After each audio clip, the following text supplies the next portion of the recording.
Good morning, good afternoon, and good evening, teen MPs, influencers, and our esteemed guests. I'm Manashvi Gaur from Delhi Public School, Rudrapur, India, and I'll be your host and moderator for today's session. Today's topic is both exciting and thought-provoking.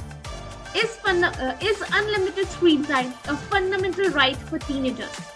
This is a question that affects all of us, and I'm certain we'll hear a range of fascinating and perhaps even contradictory viewpoints from our speakers today.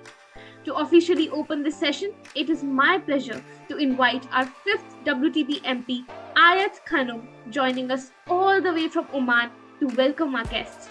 Ayat, the floor is yours. Morning, good afternoon, and good evening to our esteemed guests, respected speakers, and my fellow change makers.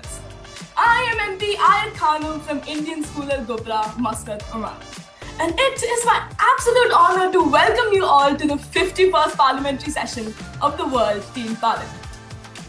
Devashish Midha once said, "A true leader debates an idea to find a better solution." And in today's session, as leaders of the future, we are gathered to confront the profoundly relevant question of our digital era. Is unlimited screen time a fundamental right for teenagers? To guide our debaters for the voting debates, I am privileged to introduce our distinguished guests. Ms. Sabrina Ajmechet, National Deputy, Honorable Chamber of Deputies of the Argentine Nations, gracing us all the way from Buenos Aires City, Argentina. Ms. Renilde Huizenga, Member of House of Representatives, joining us from 2500 EA, The Hague, Netherlands.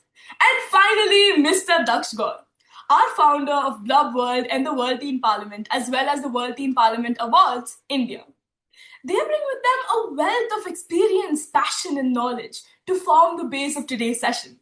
So without any further delay, Manashwi, the floor is yours. Thank you, Ayat. That was exactly the energy we needed to kick things off.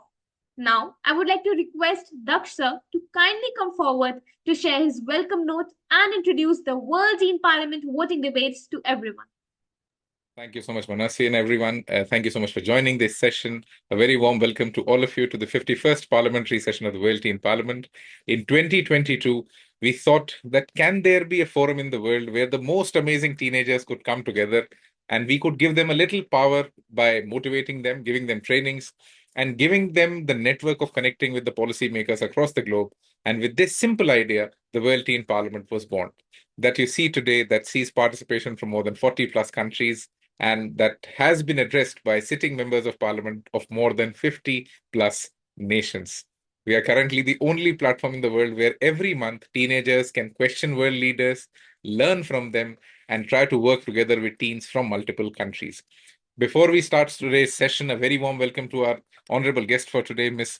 Renilde from Netherlands and Ms. Sabrina from Argentina. Thank you so much, both the guests, for taking out the time for this and being here with us.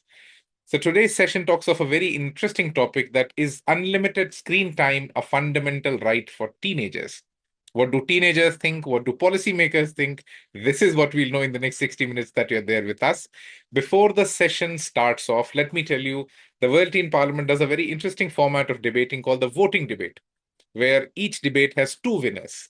One that is meritocratically decided or based on jury's marks. So our jury members for today will give you marks on three parameters of confidence, relevance, and content. And based on that, there will be one jury winner. And the second winner is very interesting. That is the democratic winner, or that the other individual who wins based on votes. So whoever gets the maximum public support wins the voted winner position. The most interesting part with this is that the voted winner or the democratic winner gets to decide on the topic for today. They can say a yes or a no, that is unlimited screen time a fundamental right or it is not. So the decision is with that elected teenager.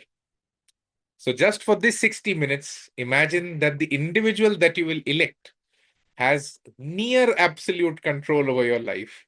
Just imagine that whatever will come out of the mouth of that elected individual is something that you will have to comply with, because that's the way parliaments work, that's the way countries operate, That's the way democracy is.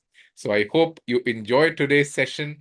You are able to, listen to some amazing thoughts that come to you. You're able to contribute to the discussion and even listen to policymakers on how do they think on different topics. They bring in their opinions, their perspectives. Don't get stuck with your perception. Believe in perspectives. Listen to everyone and enjoy the session. I hope you have an amazing time at the 51st Parliamentary Session. Thank you so much, Manasvi, for giving me the time. Over to you for taking the session forward. Thank you, sir. That is exactly the true essence of the World Teen Parliament voting debates. May I now request Mrs. Renilde to enlighten us with the words of wisdom and a brief opening statement. The floor is yours. Thank you. Good evening, good afternoon, good morning, maybe. Let me start with a simple question. How should we shape the future? And that is the people who live in it. And that means young people. Too often decisions about education, climate, technology, and society are made without the voices of those who will experience the consequences the longest. From a social liberal perspective, that doesn't make much sense, does it? A strong democracy means freedom, opportunity, and participation for everyone, especially the next generation. Because when young people are included, societies become stronger, fairer, and more innovative. Today, I would like to talk about the role of members of parliament, the power teenagers already have today, and how young people can help improve the world. A member of parliament represents the people. Their job is to debate ideas, create laws, and hold governments accountable. But their real power is something deeper. They translate the voices of citizens into decisions that shape a country. And that power comes with a big responsibility. An MP must listen not only to experts and institutions, but also to the people whose lives are affected by their decisions. And in the Netherlands, democracy is built on dialogue and representation. Different perspectives meet in parliament. Through debate, we try to find solutions that work for a society as a whole. But democracy does not only happen in parliament. It also happens in classrooms, communities, and youth initiatives. Teenagers today have something previous generations never had at the same scale: global connection.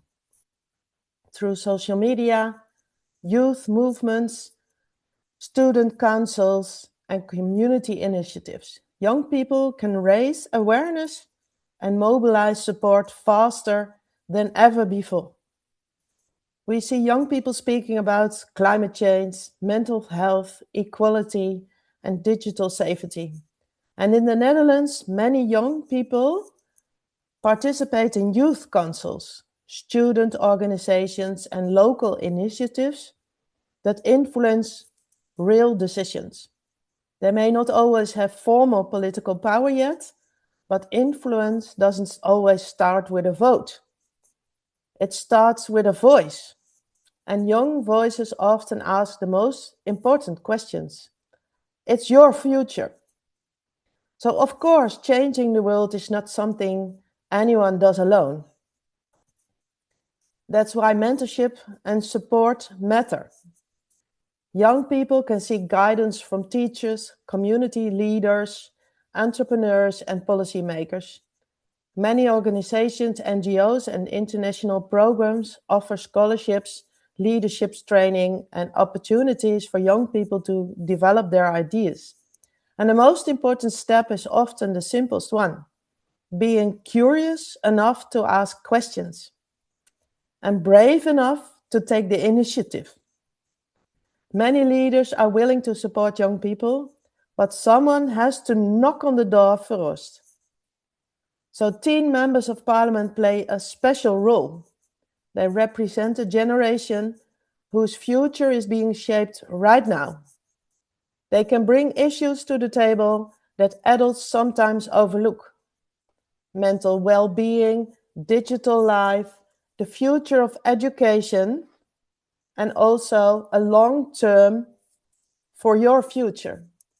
But even more importantly, teen MPs can connect young people to democratic institutions. They show that politics is not something distant or abstract. It's something young people can be part of. And when young people feel represented, democracy becomes much stronger. As leaders, teachers, and policymakers, we also have a responsibility. If we want young people to participate, we must create opportunities for them to do so. That means internship, student exchanges, mentorship programs, and international collaborations. These experiences allow teenagers to learn, develop their skills, and build networks with other young people around the world. And that's what exactly we're doing today. And when young people from different countries work together, something powerful happens.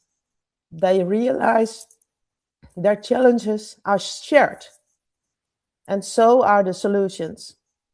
So let me end where I started. Who should shape the future? The people who will live in it. Young people are not just the leaders of tomorrow, they are the citizens today, thinkers today, and change makers today. Our job is not to tell them what the future should look like. Our job is to make sure every young person, regardless of background, has the opportunity to participate. Thank you. Thank you so much, Mom. That was truly enriching. Next, I would like to invite Miss Sabrina to kindly share her knowledge and experience with the teens gathered here today. I'm Sabrina Ajmechet. I'm a member of the parliament in Argentina. I'm speaking to you all from Buenos Aires. It's the morning right here. And I want to share an experience, personal experience with you. Because when I was your age, I thought politics was something that happened to other people, to adults, to those who already arrived somewhere. And now I know I was wrong. Politics starts when you decide where you stand in the face of injustice, when you choose to speak up even when it's uncomfortable, when you think for yourself instead of repeating what you hear. You are already doing that by being here, today, right now. I'm going to tell you something nobody says enough. The world doesn't need perfect leaders. It needs honest ones. It needs people who say, I don't know, when they don't know, who change their minds when the facts change, who don't confuse having power with being right. Argentine politics and politics in general suffered decades of leaders who believed that governing meant building a narrative. That words could replace reality, that sounding good was enough. The antidote to that is you, a generation that learned to Google, to cross-check sources, to not believe anyone just because they speak loudly.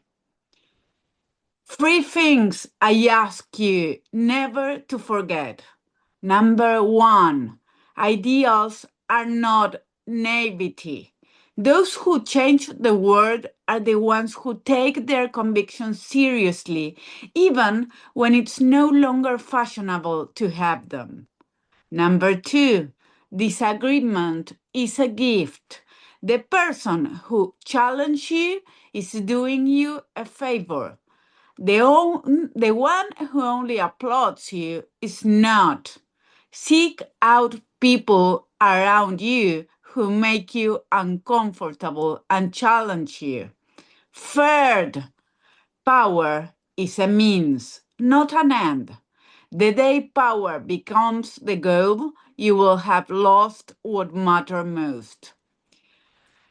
I'm sure that you are in this youth parliament because someone saw in you something worth nurturing. Don't waste it. That work is yours. Thank you. So much, ma'am. It is an honor to not only interact with you, but to carry your insights forward with us. Now, it's time to begin the debate. Before we start, here is a quick look at how today's voting debate works. Each debater has exactly 59 seconds to present their argument. Our jury will be evaluating speakers live on a Google Sheet, working silently and independently. After all the speeches are delivered, you, the audience, will vote for your favorite speaker. We will crown a merit winner chosen by the jury and a democratic winner chosen by the people. Every speaker must take a clear stand, either for or against. The democratic winner will have the ultimate power to decide the final answer to today's big question. I would like to ask both the guests if they have access to the jury evaluation sheet. It is a Google spreadsheet which the team has shared with you on WhatsApp and email. So, Mrs. Renilde and Miss Sabrina, do you have access to the sheet? That's great. So, we will be reading out the serial number of each speaker and would request you to evaluate each speaker in real time. Now, I have some quick reminders for the people on this Google Meet. The speakers, your cameras must remain on throughout the debate. You have to stay alert because names will be called only once. And now, my dear audience, listen closely because the power to choose the winner is in your hands. With that, let us begin. Our first speaker with the serial number 1 is Yuvna Mishra. Yuvna, you have the floor for the next 59 seconds. Make it count. Namaskar everyone. I am Yuvna Mishra from India. Honestly, no. Unlimited screen time should not be a fundamental right for teenagers. Not because technology itself is the problem. Certainly, it is a powerful tool for learning and global connections. But fundamental rights must protect human dignity, like education and freedom. And unlimited screen time is simply not one of them. Yes, many students struggle to understand the boundaries and may misuse unlimited screen access. Yes, this can harm focus, sleep, and mental well being, and may even lead to addictions. So, certainly, rights must empower people, not weaken them. Teenagers deserve access to technology, yes, but a balanced use of it, not unlimited control over something that is designed to capture their attentions. Thank you. A strong stance on the importance of digital discipline. Well said, Yovna. Now, our next speaker, serial number 2, is Aksa Farouk Sofi. Aksa, you have the floor for the next 59 seconds. Honorable guests and hosts, this is the and today I have answer that is unlimited screen time under right for teenagers. My answer is absolutely no, because fundamental right is something that is essential for human identity, like education and safety. What we unlimited screen time does not fall that directly at all. In fact, unlimited screen time can limit us as teenagers. It can limit our mental health. It can impact our sleep and Aksa, I think you're having an internet glitch. So I would request you to please change the internet connection and come back again. Manasvi, please continue to serial number 3 and invite Aksa after some time. Aksa, we're not able to hear you clearly. Please check your internet once. The next speaker we have, which is serial number 3, is Anamta Zahoor. Anamta, you have the floor for the next 59 seconds.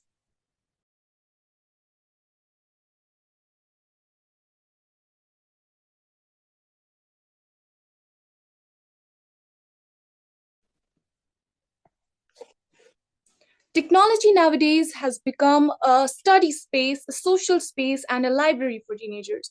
But does that mean that unlimited screen time must be made a fundamental right of teenagers? My honest answer is, dear audience, no. Fundamental right is something that an individual needs in order to lead a healthy and a dignified life. But unlimited screen time, it's something that can affect a teenager in turn. For example, it can affect their mental health, it can affect their sleep-wake cycle, etc. So, but there's one thing, some teenagers may also use it as an access to information, to study, and also to represent themselves on the social platforms. So, unlimited screen time also means that teenagers can express themselves freely, isn't it? But we have to remember that rights come over responsibilities, and here in this case, the harms are bigger than the benefits. Thank you. Thank you, Anamta. That was truly a powerful speech. The next speaker we have, which is serial number 4, is Akanksha Raghunath Kumar. Akanksha, you have the floor for the next 59 seconds. Akanksha, before you start, Miss Renilde, are you updating the marks in the Google Sheet? Great, thank you. Akanksha, over to you. Can I start? Okay. If everything we like becomes a fundamental right, will the word right have any meaning left? Greetings to one and all. My name is Akanksha and I strongly disagree that unlimited screen time is a fundamental right for teenagers. A fundamental right protects essential freedoms such as equality and education. But unlimited screen time does not fall under this definition. Teenagers should have access to technology for learning and growth. But unlimited screen time is not a fundamental right. Moreover, this can harm teenagers' health, sleep, and productivity. Rights exist to protect well being, not to encourage harmful excess. Technology is a powerful tool, but no tool should become a fundamental right. Hence, unlimited screen time is not a fundamental right for anyone. Thank you. Thank you, Akanksha. That was a powerful point regarding what fundamental rights really are. So our next speaker is serial number 5, Harleen Chawla. Harleen, you may start.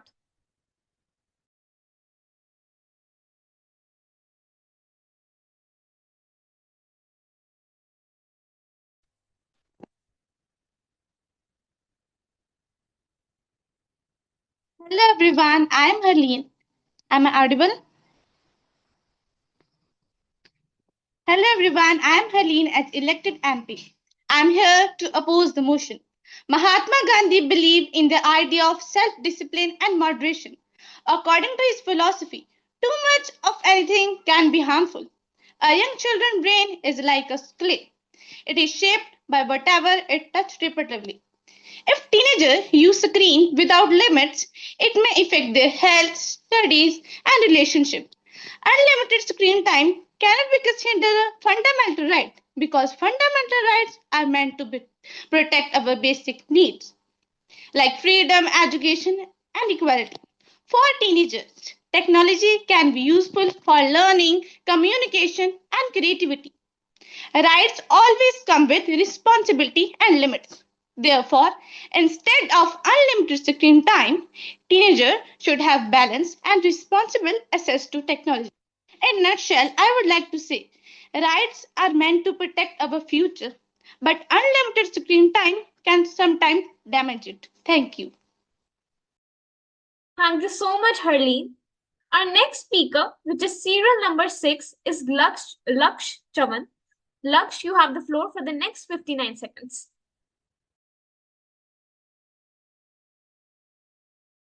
Greetings, respected judges, and all the members of the WTP Parliament. I strongly believe that unlimited screen time is not a fundamental right for teenagers. A fundamental right protects something which is essential for our growth, our learning, our health, and our ability to function responsibly in society. Unlimited screen time protects none of these. More screen time means less sleep, shorter attention spans, and less time for studies and real world activity. And these are not just small effects, they shape how a generation thinks, learns, and works. So, this raises an important question. If something reduces focus and replaces real life engagement, should we really be considering it as a fundamental right? Teenagers absolutely deserve access to technology, but access is not the same as unlimited use. A right should strengthen a generation. Unlimited screen time weakens the very habits that help teenagers grow. And something which weakens a generation cannot be called a right. Thank you. Thank you, Laksh. I truly loved how well constructed your argument was. Now, moving on to our next speaker, we have serial number 7, Shiza Khan. Shiza, you may start. Hello everyone, I'm Shadafan of Class 9 from India. Today I'm going to speak on the topic, is unlimited screen time a fundamental right for teenagers? In my opinion, no.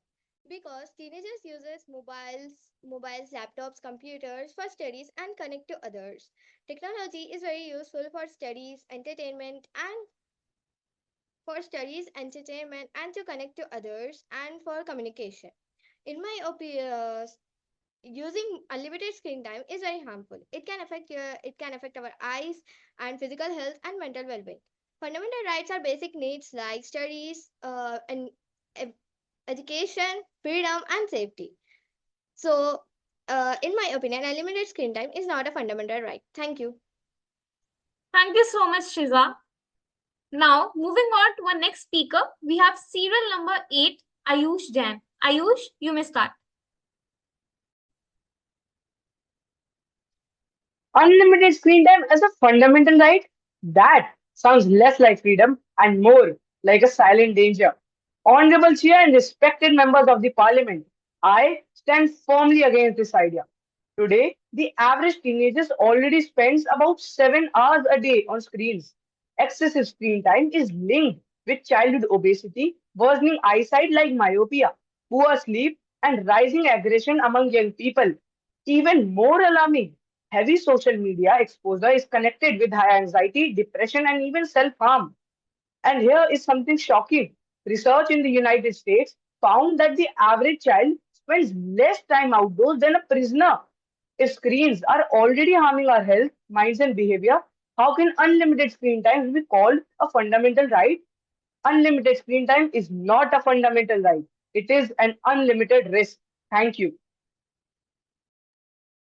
Wow, that was really some amazing facts put forward by you. Thank you, Ayush. Now we have the next speaker, which is serial number 9, Duha Ishtiaq. Duha, you have the floor for the next 59 seconds.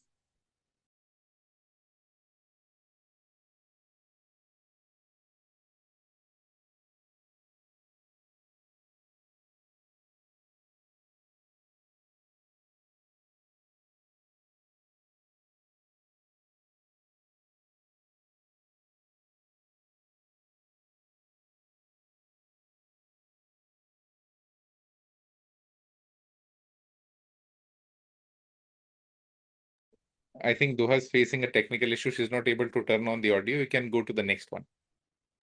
Our next speaker for today is serial number 10, Devansh Kumar. Devansh, you may start.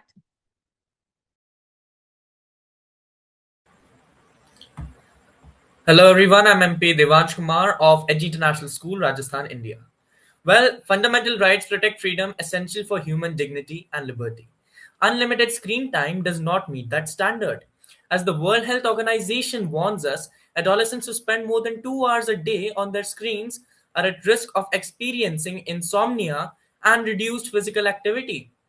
Or, as the philosopher Aristotle had wisely said, virtue lies in moderation. Teenagers deserve access to technology for learning and communication, but unlimited access is not freedom, it is excess. Even the ancient philosopher Plato reminded us that the measure of a man is what he does with power. Rights must be balanced with responsibility. Therefore, unlimited screen time should remain a managed privilege, not a fundamental right. Thank you. I loved the conviction in that argument. Now let's go back to serial number 2, Aksa Farouk Sofi. You may start now.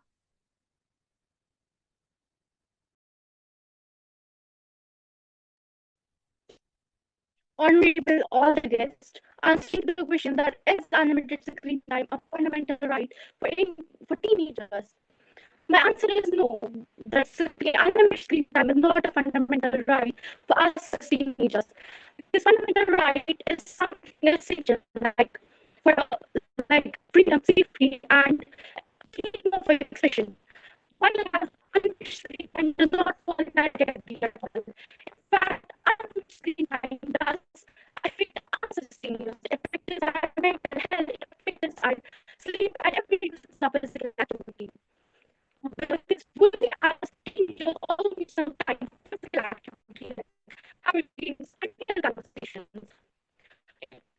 technology ain't really as powerful that can help us in future.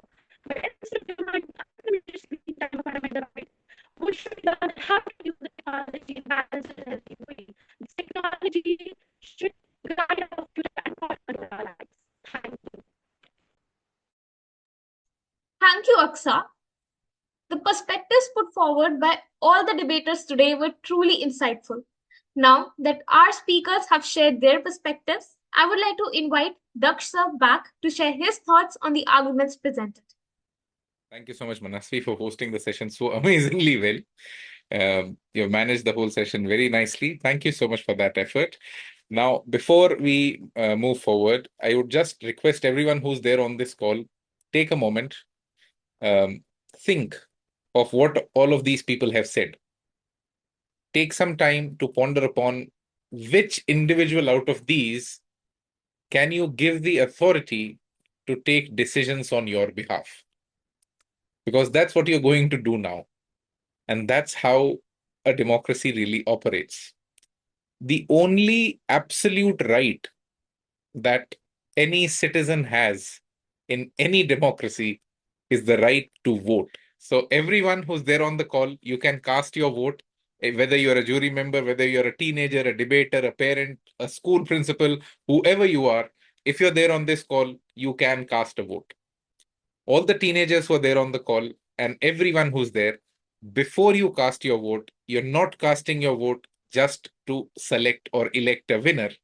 You're going to give them the power to decide a yes or a no on today's topic. In the meanwhile, let's go to our jury members on what do they think on the way these teenagers spoke, the kind of thoughts that they had, and what are their thoughts on this topic for today, and how do they see this whole ecosystem of things that's unraveling in front of them. Thank you all for contributing.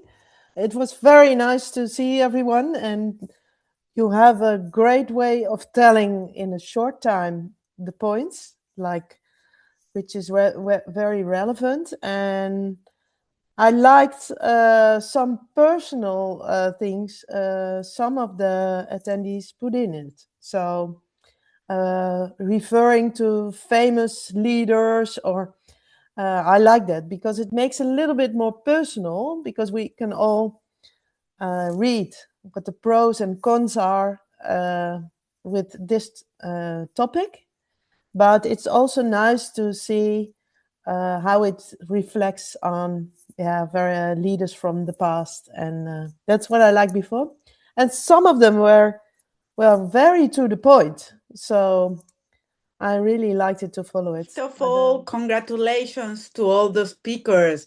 All of you did it really, really well. I want to emphasize that all of you respected the time. This is quite difficult because I know in politics how we love to talk and talk and talk. So being really clear and precise and with a good use of the time and making clear all your points is something that I want to congratulate you all, not only for participating today, but also for making yourself attached to the rules. Congratulations for that. On the point, well, my first question, what I think that we need to make clear first is what are fundamental rights? Because Daksh said before, only a few minutes before, that voting was one of the fundamental rights, and I totally agree with that. I think that freedom of speech is another fundamental right. Education is a fundamental right. But there are not unlimited fundamental rights. And I want to make a point here, because if every need or if every new topic is said and thought about as a fundamental right, the fundamental rights, what really are fundamental rights, loses strength. So I want to make a clear difference between what's a fundamental right and what is not.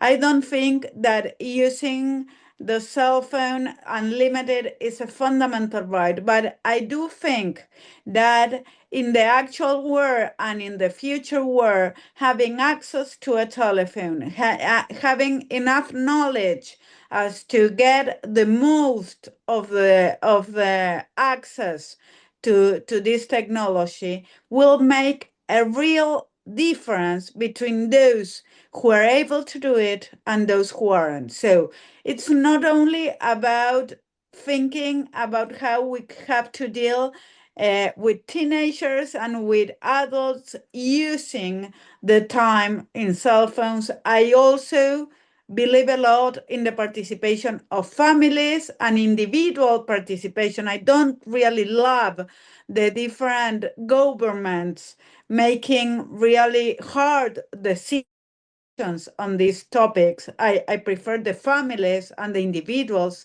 to be able to decide what's better for each one. But however, what we do know is that we all have an addiction with our screens. We have to, that's a starting point that we have to be clear about. It's something that it must worry all of us, because the time that the cell phones are consuming from us is time that we used to spend reading or doing some other things that are better for our innovation and our own development. So we ourselves have to fight with that desire. But I don't think that we need to try to make that a fundamental right, even though you can access education and new ideas and global communication through those screens. We have to have clear that that's something harm for us in it, and that we have to manage it well. Thank you. Thank you, Miss Sabrina. And yes, when technology gives you access to a lot of things in education, in connection, in communities, it also comes with a risk that we have to mitigate, we have to regulate, we have to figure out ways of, keeping the opportunity flowing while managing the risks that are there. So before we move ahead, a very important thing that Miss Sabrina also mentioned, there are fundamental rights that we all have in our countries. One of them is the right or the freedom of speech. The freedom of speech right now is facing a very new kind of a risk. It is not a regulatory risk. It's not a risk from the establishment. It's a risk that comes from technology. Freedom in itself as a concept is not present in nature. It's a human concept. Humans devised this as a word, and people now understand it as a phrase. And, how do you realize your own freedom? Freedom is something that you get when you are able to think the way you want and able to speak the way you want. That's how the freedom of speech you get. But most of us today who are here on this call use some or the other AI agents, AI bots, AI tools to create the speeches that we give on these forums. Do you really think you still have the freedom to think when somebody else is thinking for you? When technology is thinking for you? When it gives you its opinion and you just repeat it? Do you really want your thoughts, your understanding to be logged or governed by an AI bot that you might be using? Think again when you come again for a debating forum and when you have to put your opinions out there. How do you want to use AI? You may want to use it for research, but do you want it to create opinions for you? Do you want it to articulate your thoughts for you? Because by this, you're surrendering your own freedom to that piece of technology. Think again when you use that. So let's now know that who is the jury winner for today. The individual that got the maximum marks from our jury members today, or the meritorious winner for today's debate, is Ayush Jain. The problem is the paradox of the real world. Merit does not get power. power always lies with people. So Ayush cannot decide on today's topic whether it's a yes or a no for everyone. Who can decide? The one who gets the power from the people, the one who gets the maximum votes. So let's see what does that individual who has got the maximum votes decides on today's topic. Congratulations, Yuvna Mishra. You're the one who got the maximum votes. So you win today's debate democratically. So everyone can see who's the individual who got how many votes. Congratulations, Yuvna. Over to you to typically tell everyone how do they deal with today's topic. What's your decision on today's topic? Yuvna, over to you. Thank you, everyone. Thank you, all the members of parliaments and influencers.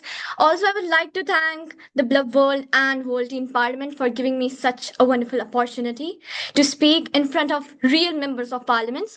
Also, I just want to ask whether you want my opinion or just answer yes or no, seeing the time limitations. Your yes or no first and then the opinion.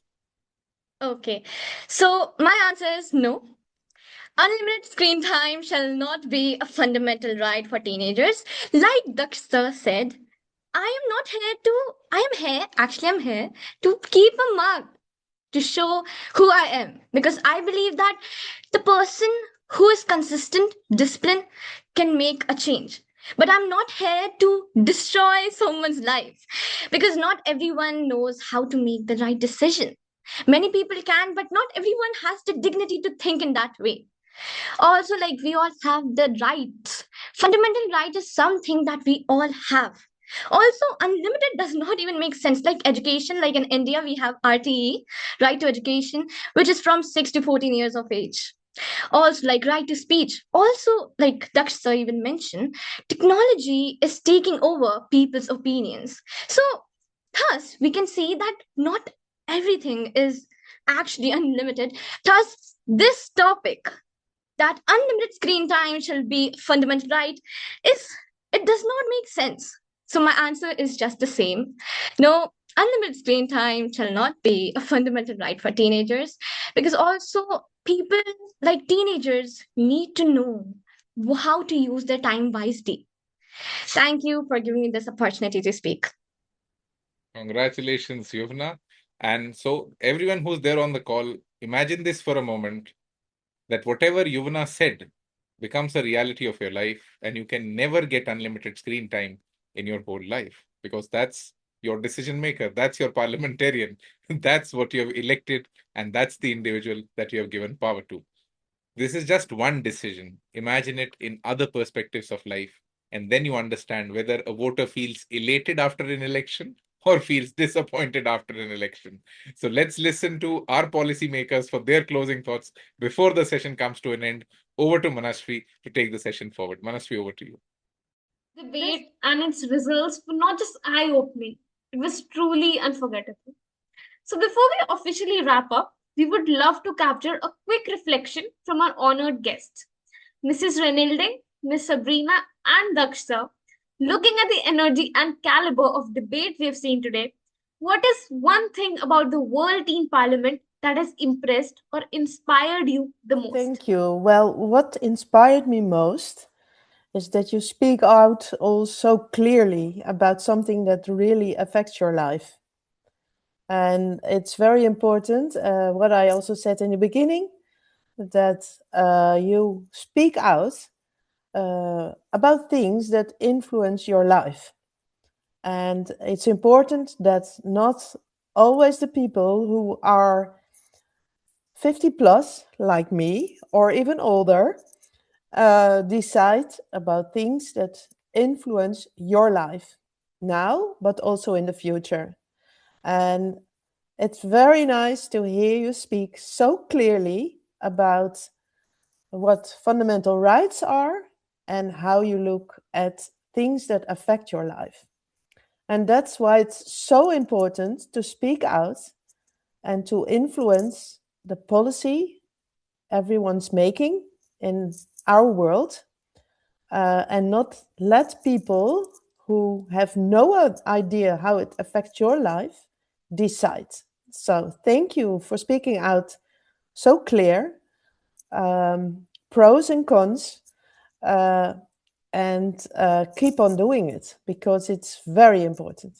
So Thank you. much. Well, I'm really inspired by the whole program because I do think that the original idea, having a working parliament that its purpose is to try teenagers from all around the world to debate, to learn how to express an idea, to be able to listen to others' ideas, something that it's not so common nowadays because we try to focus on those who think alike. So having this experience worldwide is really inspiring for me. And the fact that all of you chose a Sunday in the morning, midday, or at night to be here, to take some time, extra time, not school time, but not university time, but extra your own time to prepare for this debate, or even to be here to listen to others doing it. It's really, really something that shows your personality and all the potential that you have for in the future turn yourself into a leader. And for that, education and being part of all this kind of experience is the most important thing that you can do for yourself. So congratulations for all the participants, and also congratulations for the one who came up with this idea of the team parliament. It really inspired me. Thank you. Thank you so much, Ms. Sabrina. Thank you so much, Ms. Renilde. Before the session concludes, the purpose or the reason of speaking at this moment is what is it that inspired me the most about the World Teen Parliament? What it still inspires me the most about the Teen Parliament is the refined understanding of the real world that teenagers have right now. We as adults don't have that. We are not very clear in our perception. We don't understand multiple perspectives. This is the generation that has access to all sorts of data from all over the world. Their opinions are very refined, but this comes with a risk. When you are too exposed to data, when you're too exposed to content, you forget what you think. Being able to know yourself better is going to be the challenge of the next decade. The ability to be able to understand yourself as a personality, your opinions, whether they are truly your opinions or they're opinions that were fed to you, is something that's going to be very challenging for you as a generation. Generations before you had the time, had the cadence, had the comfort of stepping back from all the commotion in the real world, going back to a corner of their room, sitting with no, phones. But you don't have that comfort anymore. You are around technology nearly every second of the day. So before the session concludes, just one simple piece of advice: find out that time for yourself where you talk to yourself. Make self-talk a part of your routine. Try to understand yourself better rather than the whole wide world. Thank you so much for listening to me. Over to Manashwi for concluding today's session. Thank you so much to our jury members for devoting the time to this. Thank you so much. Thank you so much, the jury. It truly means a lot to us to hear your reviews and reflections. To bring this session to a close, I now invite MP Fatima Binti Reyes to deliver the vote of thanks. Good afternoon and a very good evening to our distinguished guests and my fellow parliamentarians from every corner of the world. I am Fatima Binti Riyaz, a grade 9 student at Lucent Global School and a proud MP in the 5th World Teen Parliament. It has been an absolute honor to serve alongside all of you during this 51st parliamentary session. I want to start with a massive thank you to Blub World for creating this incredible global stage. It's more than just a platform. It's a space where our generation doesn't just wait for the future. We start building it through every debate and every vote. Today's intense debate on whether unlimited screen time is a fundamental right has shown that we aren't just consumers of technology. but critical thinkers ready to navigate the digital world responsibly. On behalf of every teen here today, I want to share our deepest gratitude to our esteemed mentors and guests. The Honorable Renilde Huizenga, members of the House of Representatives of the Netherlands. The Honorable Sabrina Ajmechet, National Deputy of the Chamber of Deputies of Argentina, and of course Mr. Daksh Gaur, the visionary founder of Blub and the World Teen Parliament. Thank you for your time, your wisdom, and most importantly for listening to us. Your encouragement makes our voices feel powerful and our ideas feel possible. You've truly made this session an unforgettable experience for all of us. Thank you so much.